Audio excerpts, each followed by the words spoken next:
There's a good chance we won't even get a chance to see the #1 player in not only the area, but the nation. That's because Julius Randle broke his foot earlier this season, but nonetheless, the senior is a highlight machine. He is 6'9" and averaged 21.1 points to go along with 9 rebounds a game last year.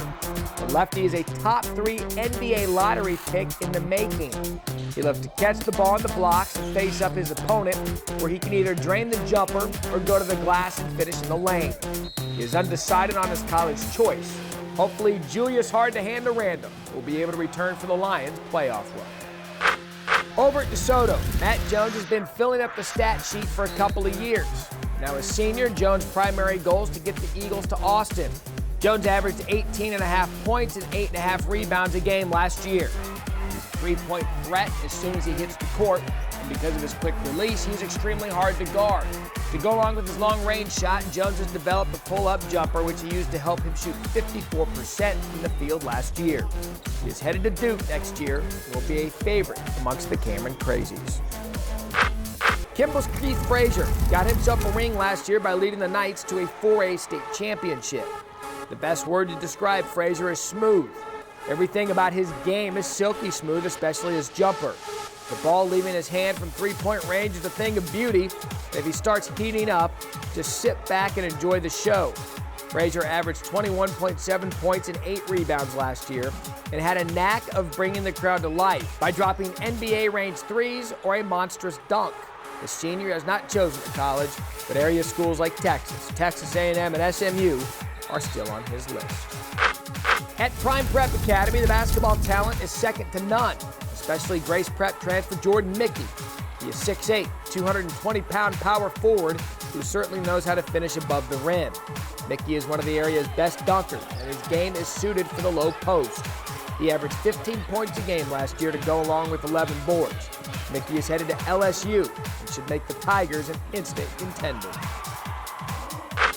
As far as point guards go, no one in the area runs a team better than Richardson-Berkner's Kendall Harris. Kendall scored 13.4 points a game last year and drops almost 6 dimes a game. At 6'4", he could easily be thought of as a combo guard, especially since he is such an explosive scorer. Harris is a playmaker, but more importantly, is comfortable bringing up the ball against the press. Kendall is headed to the West Coast next year to play at USC. Zack Coleman of Woodrow Wilson is a combo forward that is the leader of the Wildcat team. He scored 16 points a game last year to go along with 13 rebounds. Coleman can score from anywhere and knows how to get his shots during the flow of the game.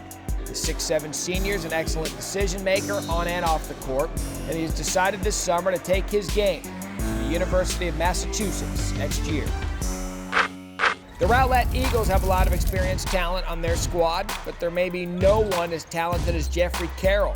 He's 6'5" forward, averaged 17.4 points a game last year, and can score in a variety of ways in the half-court set. Carroll is long and athletic and often uses his length to get to the rim. He will be headed to Stillwater next year to play for Oklahoma State. On the girls' side, what can you say about Madison's Breanna Hayden? That she's been a stone-cold assassin. She averaged 26 points a game and 8 rebounds a game last year from Madison and often shot opponents out of the game in the first quarter. Hayden is the 13th ranked guard in the nation and will be joining her sister Demetria at Baylor next year. At Cedar Hill, senior post Danielle Terry is a dominant force under the basket. She has a great combination of skill and strength and is a tremendous rebounder. Terry averaged 14.1 points per game last year and loved to finish against contact for the and one. After decommitting from Texas this summer, Terry will be going to Texas A&M next year. Mansfield Timberview has a lot of young talent this year, but the senior who will be running the show is Lily Thompson. The senior transferred from Hawaii after her freshman year and settled in nicely in the Wolves starting lineup. Last year, she averaged 13.2 points and 3 assists a game. Thompson is highly regarded for her speed and explosiveness off the dribble. She committed to Stanford over the summer. The lone junior on our list is Duncanville guard Ariel Adkins. On a talented Leyden Pantherette squad that won state last year, Adkins averaged 9.6 points per game, but also brought down 7 boards and 3 steals a game. She runs the floor well and is ranged from 15 feet to the three-point arc. Adkins is still very early in her recruiting process, but expect to see her playing Division I hoops in a couple of years.